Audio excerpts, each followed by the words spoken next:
Аз съм Симона Занкова, на 21 години и имам удоволствието да представя своя роден град Кнежа на екологичният конкурс Мис Грин България.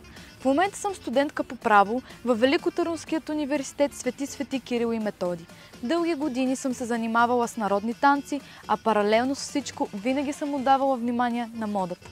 Участвала съм в различни реклами и това наистина ми носи огромно удоволствие. В свободното си време обичам да пътувам, да спортувам и да правя различни неща сред природата. Родена и израснала в град Кнежа, винаги съм била заобиколена от златни ниви, зелени поля и свеж въздух. Гостоприемният ни град се гордее с плодородната си земя и богатото си селскостопанско наследство.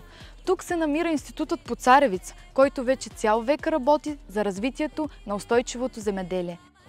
Природата заема специално място в живота на хората в Кнежа. Плодородието в градът ни напомня колко важно е да ценим и опазваме околната среда. А моето послание е просто – да пазим света около нас и да бъдем красиви. Участвам в този конкурс, защото вярвам, че красотата не е само във външния вид. Тя е в действията ни, в начина, по който се грижим за опазването на света.